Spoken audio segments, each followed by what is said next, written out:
సంవత్సరాల తరబడి ఎన్ని మందులు వాడినా మీ మోకాల నొప్పులు తగ్గట్లేదా? ప్రాణ పెయిన్ క్లినిక్ లో అత్యాధునిక చికిత్స. నమస్తే, వెల్కమ్ టు సుమన్ టీవీ. తెలంగాణలో రైతు రుణమాఫీ అమలుకు రంగం సిద్ధమైంది.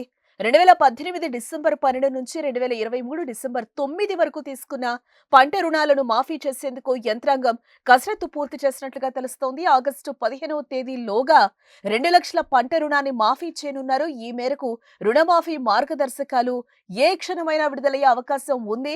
రుణమాఫీ అమలు కోసం పీఎం కిసాన్ యోజన మార్గదర్శకాలు అమలు చేసే అవకాశాలైతే కనిపిస్తున్నట్లుగా తెలుస్తోంది. పీఎం కిసాన్ పథకం మార్గదర్శకాలు అమలు చేస్తే తెలంగాణలో 3 లక్షల మంది రాష్ట్ర ప్రభుత్వ ఉద్యోగులు, 1,50,000 మంది పెన్షనర్లు, మరో 1,50,000 మంది కేంద్ర ఉద్యోగులు రైతు రుణమాఫీ పథకానికి దూరం కానున్నారు.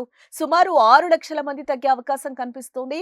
వీరికి తోడు రాష్ట్రంలో సుమారు 25 లక్షల మంది ఆదాయ పన్ను చెల్లింపుదారులు ఉన్నట్లుగా సమాచారం. వీరికి తోడు తాజా మాజీ ఎమ్మెల్యేలు, ఎంపీలు, ప్రజాప్రతినిధుల లిస్టు తీస్తే చాలా వరకు కూడా రుణమాఫీని కటింగ్ చేయొచ్చు. దీంతో పీఎం కిసాన్ పథకం మార్గదర్శకాలపై కాంగ్రెస్ సర్కార్ ఓ ఆలోచన చేస్తున్నట్లుగా తెలుస్తోంది. రేషన్ కార్డ్, వ్యవసాయ శాఖ వద్ద ఉన్న డేటా ఆధారంగా రుణమాఫీ చేసే అవకాశం ఉంది. కుటుంబంలో వారి పేరిట రుణాలు ఎంత ఉన్నా 1,00,000 వరకు మాత్రమే మాఫీ చేయాలని ప్రభుత్వం నిర్ణయం తీసుకున్నట్టుగా తెలుస్తోంది.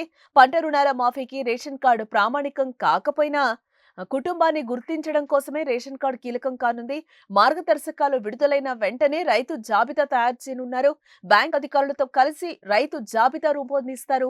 పంట కోసం బంగారు తాకట్టు పెట్టి తీసుకున్న రుణాలను సైతం మాఫీ చేయరని ప్రభుత్వం నిర్ణయించినట్టుగా సమాచారం. ఇప్పటికే పలు జిల్లాల్లో రైతుల వివరాలను అధికారులు సేకరిస్తున్నట్లుగా తెలుస్తోంది. ఆయా బ్యాంకుల రికార్డుల ఆధారంగా అర్హులైన రైతుల వివరాలను ప్రత్యేక యాప్ లో నమోదు చేస్తున్నారు.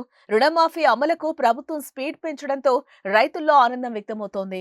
సుమన్ టీవీలో మీ పర్సనల్ అండ్ బిజినెస్ ప్రమోషన్స్ కోసం కింది నెంబర్ కి కాంటాక్ట్ చేయండి.